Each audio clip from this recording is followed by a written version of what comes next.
Hello, Jim Hodges here, Buddy here.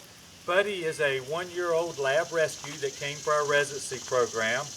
Buddy actually has some anxiety issues, some fear issues with men. Have no idea what happened before he was rescued. Can have a little bit of a anxious destructive behavior in a crate, things along those lines. Really, a lot of that, I believe, can be solved or taken care of by having loving parents, which he does, and boundaries and structure. You know, I talk all the time about boundaries and structure. It gives dogs guidelines on what gets positive reward versus consequence with a tap of a leash. And when we're constantly showing our dog that we love them, but there are things that they have to do, they tend to move to the point of being the dog that we want. He's just this way. In fact, I tell people all the time that I've had happy dogs go crazy or fun in life. When I first met him, he wasn't that happy dog. He was afraid of me, quite honestly. Now he's probably one of the happiest dogs I've ever worked with. Happy-go-lucky, gets excited, also has that anxiety that we talked about. But what I tend to say when we've got a dog that's very anxious and, and happy is we work slow, we work calm. We don't put a lot of stress on a dog in the beginning. Working fast is going to make him have to process things at a much faster rate, which can take him to that point of messing on commands. We want to build on success. Yes, if he does something wrong, we have to take the necessary measures to fix it and show him he's done something wrong. But we get so much more when we can build with praise and treats and love and whatnot. So always be aware of that with your dog. Yes, at some point in time you're going to have to test, but the vast majority of your training and your behavior teaching with your dogs should be predicated on building success first. So we're going to start working here. Quite honestly, it's just like with every one of my videos. He has some slight differences that I address with owners, but the big part is loose leash, listen to my tone, watch what happens if he does something I don't like, and I'm going to provide a consequence. In this case, it's going to be a tap with the leash, okay? And then watch that I praise after that when he gets to where I want him to be. All right, you ready? Let's go. So, kitty cat there. Come on, buddy. Let's go. Atta boy. Notice how I had to motivate him as we walk by the cat to get up and get moving with me. We're walking on a loose leash right now. He has to watch me. Atta boy. I'm giving him reaffirming praise while he's doing what I'm asking him to do, and I'm doing it on a loose leash. My clients, at some point in time, you can walk him with this much loose leash if you want. But in the beginning, with your dog, with Buddy here, we want a short leash. The short leash does two things. First of all, it allows us to control our dog where we want him to go.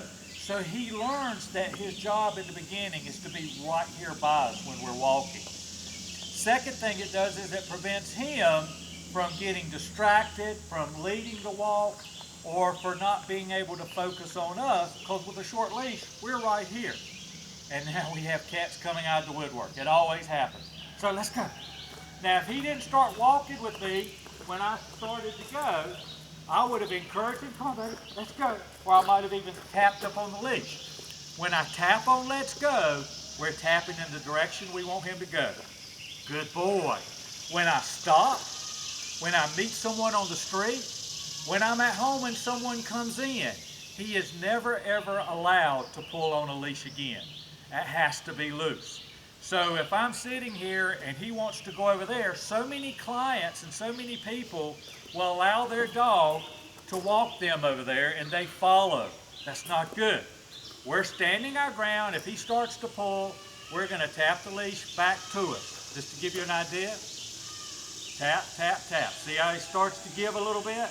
That's all we're trying to do. Good boy. And we praise afterwards. So it's let's go. We walk. If he's not paying attention, we're going to make a turn and tap the leash. All right? Let's go. Good boy. Sit. Hand signal for sit. Atta boy. As I said before, sit means sit. He has to hold that sit when we tell him to sit. I don't want to keep a big bone dog like this and sit for more than 30 seconds a minute, 2 minutes at the most. I just don't like to put that pressure on their rear end. But they do have to hold the sit till I tell them to release. Break. Break is to release. Good boy. Notice when I broke him and stepped back, his natural inclination was to come to me. We are subliminally teaching the recall command every time we release our dog from any kind of obedience function, sit or down or place or what have you, okay? Now, if he did not SIT, if he did not sit when I asked him to do it, there has to be a consequence for it. You notice I told him to sit, and I used the hand signal up like this, and he sat, and I praised him and told him, good boy. If he did not sit, or if he was in a sit and got up, I would have to provide a consequence. That consequence would be a tap up on the leash, just like that. And when I tap the leash, just as in let's go or any other command, I'm going to tell him or no when I do it. Okay, let's go. Sit. Good boy. Attaboy. So now if he was to pop up, I would go, no, sit, good boy. So I tap the leash on no, repeat the command, and then praise. I don't give him as much praise as if he did it right the first time, but I do give him praise. So if he was to mess up now or with you, break, and he popped up on that sit command or didn't do it, that's telling me that we still have to learn to be a team together a little more consistently. So if he missed the SIT the first time, I would get him to do it. I would tap the leash, just like I said, and provide the consequence. Then I would repeat that sit command until he does it at least a couple of times correctly. Notice the tone of my voice when I'm praising and when I'm asking these commands. You're going to see my tone change when I tell him to DOWN, okay, or if I was to tell him no, but all the rest of the commands are going to be very encouraging, all right? Good boy. Anytime he looks at you like you did that, like he did right then, we want to praise and tell him it's positive. Let's go. Good boy. Right over here by the cat. Come on. Come on. Good boy. Attaboy. Sit. Now we're going to do the DOWN. Down. Good boy. Attaboy. Just like with sit, down means down. He has to stay in that down command no matter what I'm doing. Of course, he can stay in it much longer than the sit because that's a comfortable command. Notice I did not say the word stay with that. I just told him to down. When I tell him to down, without saying stay, he needs to be watching for my next command, okay?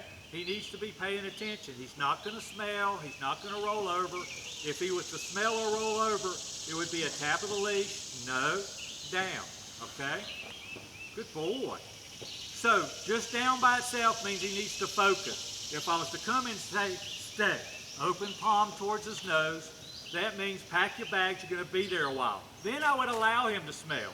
Then I would allow him to lay over on his side because he knows he's going to be there for a good bit of time, okay?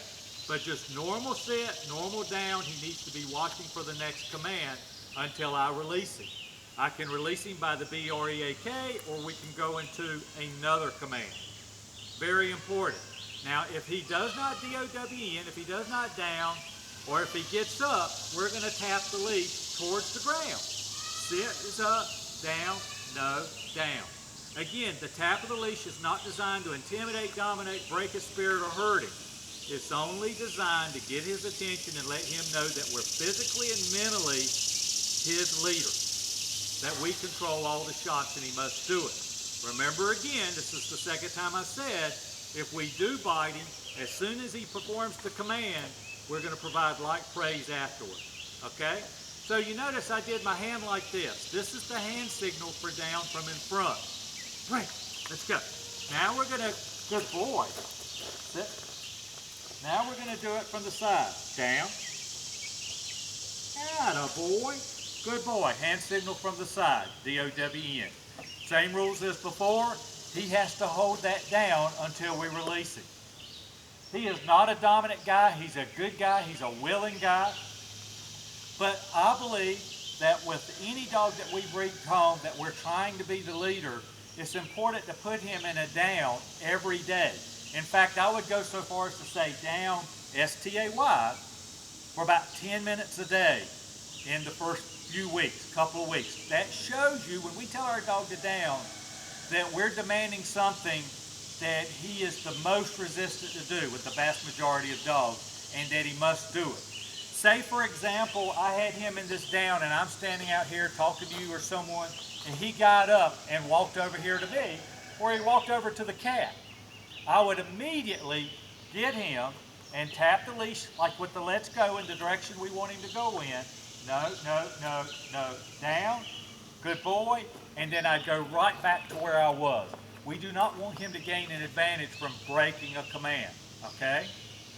It's important. One of the things I always tell my clients, it sounds like we're talking about a lot of consequence, but in reality, I've been praising him a lot more than I've been having to bite him. And that's going to happen with you. In the beginning, he's going to test you a little bit more. And what I tell my clients is you have to find reasons to praise your dog 20 times more during the day than we ever bite. So when he's being a good boy laying on the floor, when he's sitting in the home or walks up to you, we find reasons to praise to let him know he's doing what we want him to do. So we're building, strengthening that bond between each other. Now you see, this guy doesn't have a tremendous prey drive. He's curious. He may watch the cat, but with some of the dogs that I've done videos for, you can really see their focus.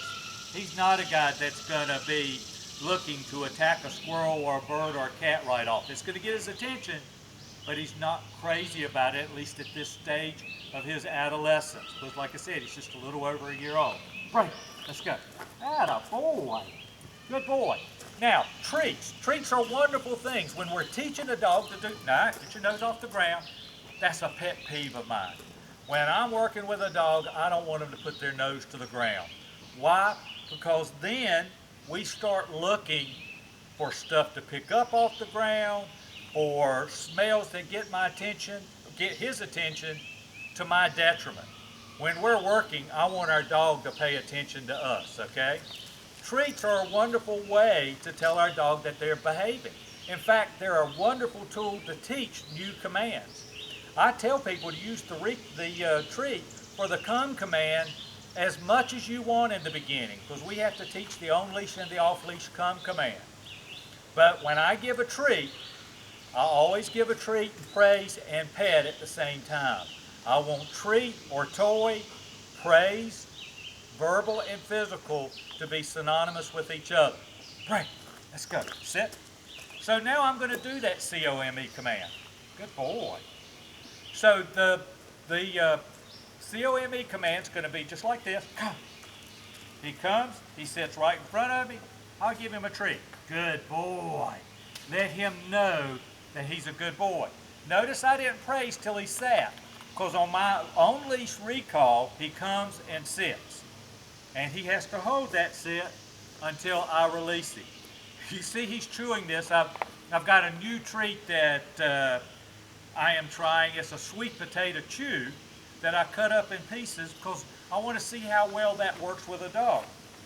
He's telling me right now that using this sweet potato treat might not be the best treat for training because it's taking him too long to chew it. I don't want him to swallow it right off either. I want to give him some texture. So this may be a treat that we don't like, okay? Right, let's go. So that's the on-leash recall. If he did not come to me, I would tap the leash towards me, okay? When he got to me, if he didn't sit, I would go, no, sit. So if he did not come, I would tap towards me and tell him, no, come, good boy.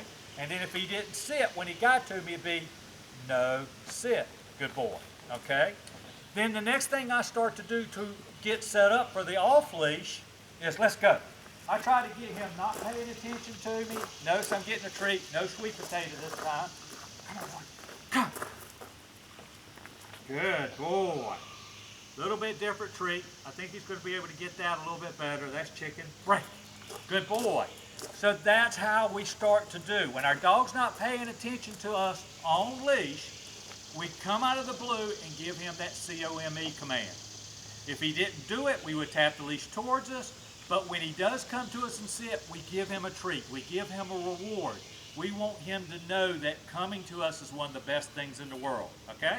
Break. Let's go. Next is the place command. Hand signal, place. Good boy. Good boy. He can lay down, sit down, stand up. I don't care what he does as long as he stays on the bed. He's been here almost 2 weeks. He'll be on this place command for 2 or 3 hours at a time, no problem.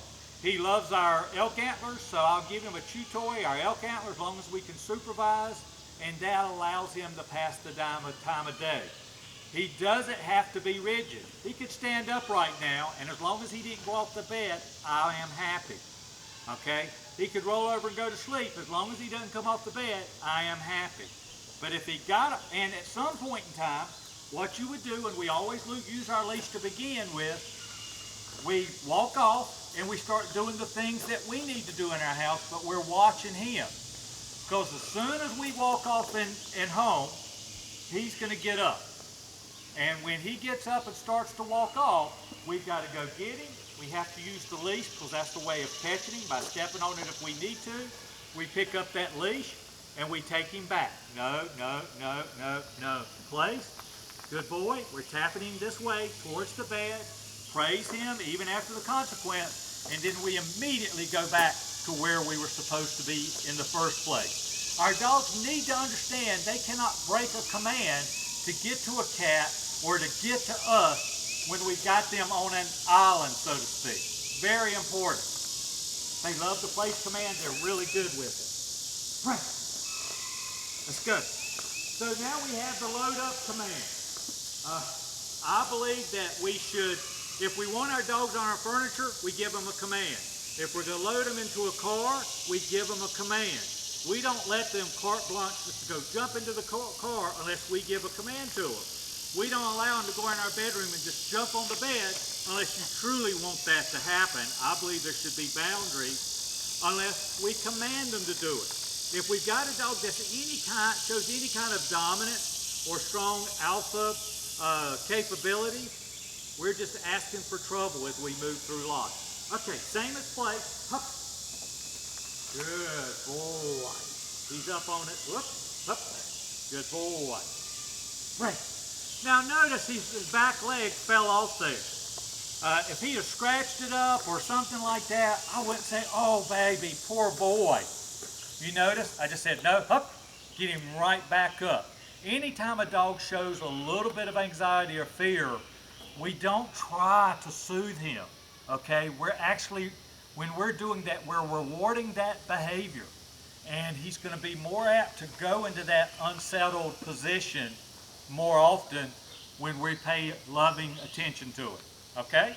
So, we've done everything now but the heel command. The heel command is where we have him in a box with us. And I don't use the heel an awful lot, but the heel is great if we're at the pet store, if we're walking on a walkway where we need to have him on a close leash. We have him right here, short, loose leash. When we walk, he walks. His job is to stay with us. Our job is to keep him in that imaginary box when we turn. The other thing about the heel, though, is he needs to be able to watch and see what we're doing. We can't go running and jump stop and expect him to sit when we stop, because his momentum's going to carry him on. Remember what I said earlier about building on success, okay? So watch what we do. This is going to be the hand signal. Heel. We're in the box. Come on, buddy. Now heel.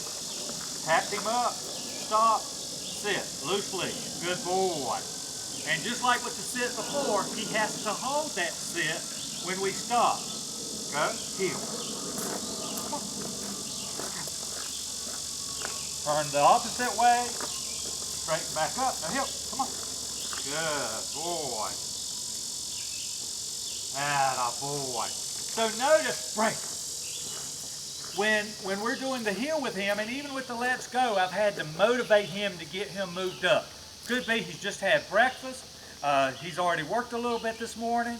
But regardless, I'm not going to try to correct him up unless I think he is just trying to refuse to obey. Most of the time, let's go, buddy. I'm going to motivate him to get him up. And then I'm going to praise him, good boy, to try to get him up. Sit. Heel. Turn this way. Notice I'm not stopping in the curves. Because if I'm turning and I stop, he's automatically out of position. And that's failure. We want to give him a chance to get straight and get into our side before we stop. Break. That's basically it on the commands. We have a lot of work to do. We want to build on success with Buddy.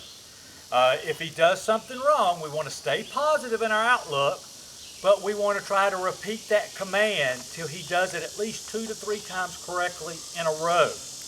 That means we're showing him that something's not right, and here's what we do. And when he does it 2 to 3 times in a row, it's no fluke, and we have to make sure that we're telling him it's no fluke. That's exactly what we want. Okay? Yes, there are behaviors that we have to deal with. We don't want him running out the door. One of the things we do right now is we make our dogs and our clients' dogs, when they come, sit at the door. We walk out, then we release them. They learn not to bolt doors unless we tell them to. Okay? So we set him bolting up out the door at your home. If he starts to whine or bark in the crate, we have to figure out how we're going to stop that. The best way to always stop it is to ignore it. And what does ignoring mean? Not letting him out, not showing him attention, not feeding him, not doing anything that can seem like we're rewarding him when he's doing the behavior we don't like. Of course, if that doesn't work, then we start going through cycles of consequence to find the point that he's willing to take us serious. He's been a good boy in the crate with us. Yes, he's whined a few times. The biggest thing that we did in the beginning was to ignore it, just like we talked about. Okay? Now, if it was to continue to be a problem, we may reach in, grab his snout, tell him no. We may set him up with the leash. We may put a sheet over his crate. We may shut the door and ignore it.